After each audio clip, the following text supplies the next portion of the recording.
میں راولپنڈی سے سعیدہ ناز بات کر رہی ہوں اور میں ایک ہاؤس وائف ہوں. میں وزیر اعظم صاحب سے مہنگائی پہ سوال کرنا چاہ رہی ہوں. وزیر اعظم صاحب، پچھلے سال اسی پروگرام میں مہنگائی کے سوال پہ جواب پر آپ نے بولا تھا کہ بہت جلد مہنگائی پہ قابو پا لیا جائے گا. ابھی سال ہونے کو ہے مگر مہنگائی ڈبل ہو گئی ہے. شاید آپ کو اصل صورتحال نہیں بتائی جاتی.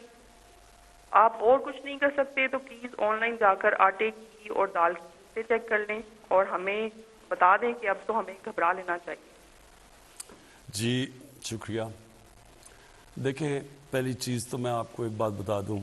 آج کل ہے انفارمیشن ٹیکنالوجی اور موبائل فونز کا زمانہ.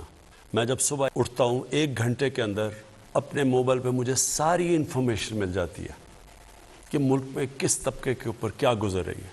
سب سے بڑا میرے لیے اگر آپ کہنا کہ ایک چیز جو مجھے کئی دفعہ راتوں کو جگاتی ہے وہ صرف مہنگائی ہے. اور مہنگائی کا صرف میں اب آپ کو سمجھانا چاہتا ہوں کہ دیکھیں، مجھے کئی دفعہ بڑا افسوس ہوتا ہے. میں ہمارے پاس بڑے اچھے اس ملک میں صحافی ہیں جو کہ بڑا لوگوں کو انفارم کرتی ہے، لوگوں کو آگاہ کرتی ہے ملک کے صورتحال سے. لیکن بدقسمتی سے ایسے بھی ہیں جو سارا وقت مایوسی پھیلا دیتے ہیں. مہنگائی اس وقت دنیا کا فنومینا ہے. سعیدہ پلیز آپ میری ذرا غور سے بات سن لیں کہ مہنگائی صرف پاکستان کا ایشو نہیں ہے. اب میں آپ کو بتاؤں 2 قسم کی مہنگائیاں ہوئیں. ایک تو جب ہمیں حکومت ملی تو کیونکہ ہم جو دنیا کو ایکسپورٹ کر رہے تھے اور جو دنیا سے چیزیں خرید رہے تھے اس میں اتنا بڑا خسارہ تھا کہ پاکستان کی تاریخ میں سب سے بڑا جس کو کرنٹ اکاؤنٹ ڈیفیسٹ کہتے ہیں وہ ہمیں ملا، تقریباً $20 ارب کا. اس کا مطلب کیا ہوا کہ سارا پریشر روپے پہ پڑ گیا کیونکہ ڈالر کم ہو گئے. ڈالر کی آخر میں قیمت اوپر جانی تھی. ہمارے پاس ڈالرز ہی نہیں تھے کہ ہم مارکیٹ میں پھینک کے وہ ڈالر کی قیمت نیچے رکھتے. تو جب ہمارے اوپر سارا بوجھ پڑا تو روپیہ جب روپیہ گرتا ہے تو جو چیزیں ہم امپورٹ کرتے ہیں مہنگی ہو جاتی ہیں. تو پہلا تو لہر مہنگائی کی تب آئی جب روپیہ نیچے گیا اور اپنے لیول پہ پہنچا. تو ایک تو اس کی مہنگائی آئی. اس کی وجہ سے کرونا کی وجہ سے دنیا کے اندر جو سپلائی شارٹیجز ہوئیں یہ اب اس کی لہر آئی ہوئی ہے. اور اس میں پاکستان اکیلا نہیں ہے ملوث اس مہنگائی میں. آپ کو یہ پتہ ہونا چاہیے کہ ہمارے سے وہ ملک امیر ترین ملک یعنی برطانیہ کی 50 اس کی صرف 6 کروڑ آبادی ہے، ہماری 22 کروڑ ہے. ان کا جو سالانہ آمدنی ہے جو GDP کہتے ہیں وہ تقریباً 50 گنا ہے پاکستان سے زیادہ. اب ان کی امریکہ کی میں اس لیے مثال دیتا ہوں کہ ہم نے کووڈ کے دوران جو سب سے زیادہ پیسہ خرچ کیا عوام کی بھلائی کے لیے، مدد کرنے کے لیے، وہ $8 ارب تھا. امریکہ اب تک $6,000 ارب خرچ کر چکا ہے. پہلے ذرا دیکھ لیں کہ ہماری حالات کیا ہیں، ان کے کیا ہیں. اب میں صرف آپ کو یہ بتانا چاہتا ہوں کہ ان ملکوں کے اندر کیا گزر رہی ہے. ورلڈ فوڈ پرائسز یہ اس وقت دنیا میں 10 سال سب سے زیادہ مہنگائی ہے. امریکہ کے اندر یہ ہیڈ لائن ہے 40 سال میں سب سے زیادہ مہنگائی ہے. جاپان کی دسمبر ہول سیل انفلیشن یہ رائٹرز کے مطابق یہ ان کی 20 سال میں جاپان میں مہنگائی آئی ہے. پام آئل جو کہ گھی مہنگا ہو گیا ہے یہ دنیا کے اندر ریکارڈ اوپر چلا گیا. بدقسمتی سے ہمیں امپورٹ کرنا پڑتا ہے. یہ جو ہمارا گھی ہے 75% امپورٹ ہوتا ہے. اس کا ریکارڈ قیمتیں دگنی سے بھی اوپر چلی گئی ہے. 30 سال میں سب سے زیادہ برطانیہ کے اندر مہنگائی ہے. فرانس کے اندر 13 سال میں سب سے زیادہ ان کے مہنگائی آئی ہے. جرمنی کی جو انفلیشن ریٹ ہے وہ 30 سال میں سب سے زیادہ ہے. یورپ، اب سارے یورپ کی بات کر رہی ہے، یہ TRT کی رپورٹ ہے کہ 30 سال میں یورپ میں سب سے زیادہ مہنگائی آئی ہے. یہ صرف ایک چیز اس لیے کیونکہ یہ کھانے کو افیکٹ کرتا ہے، فرٹیلائزر یہ جو کھاد ہے. اس وقت دنیا میں وہ خوف یہ آ گیا کہ کھاد کی کیونکہ کمی ہوئی ہے دنیا میں اور کیونکہ گیس کم ہو گئی ہے، گیس کی قیمتیں اوپر چلی گئی ہیں، گیس سے کھاد بنتی ہے، کھاد کی کمی ہو گئی ہے.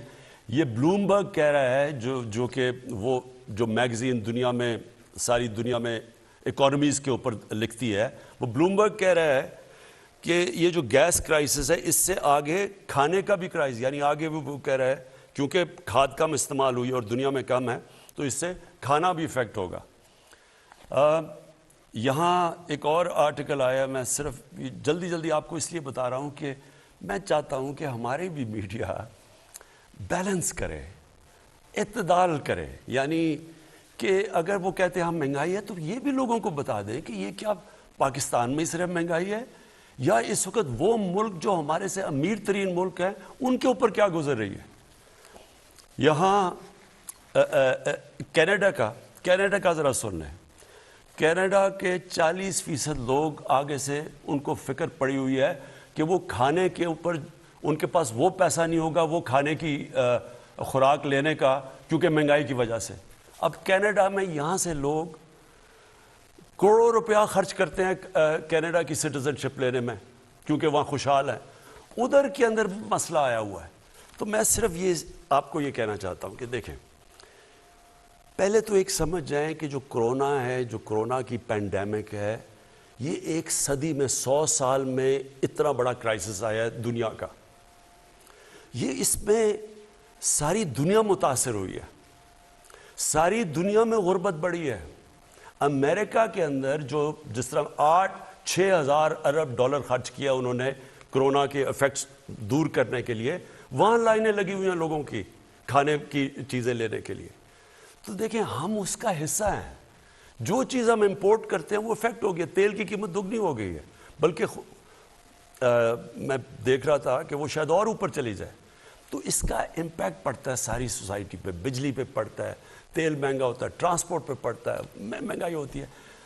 اور پھر اب میں آپ کو ایک اور, کیونکہ مہنگائی بہت بڑا سبجیکٹ ہے, اس کے اوپر میں صرف 2 منٹ اور آپ کے لینا چاہتا ہوں.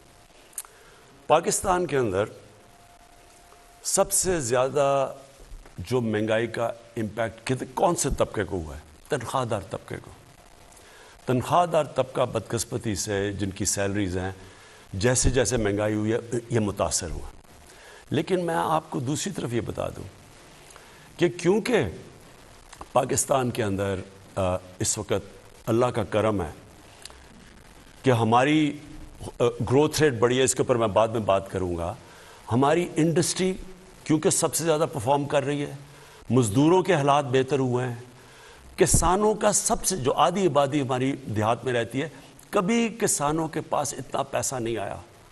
ان کی جو انکم ہے ہم دیکھ 73% ان کی انکم کے اندر ان کی آمدنی میں اضافہ ہوا ہے, کیونکہ جو 4 بڑی فصلیں ہیں وہ ریکارڈ ہوئی ہیں, ان کو قیمت بھی ریکارڈ ملی ہے. تو وہ جو پیسہ گیا ہے جو دیہات کے اندر وہ 1400 ارب روپیہ گیا ہے مزید اضافی.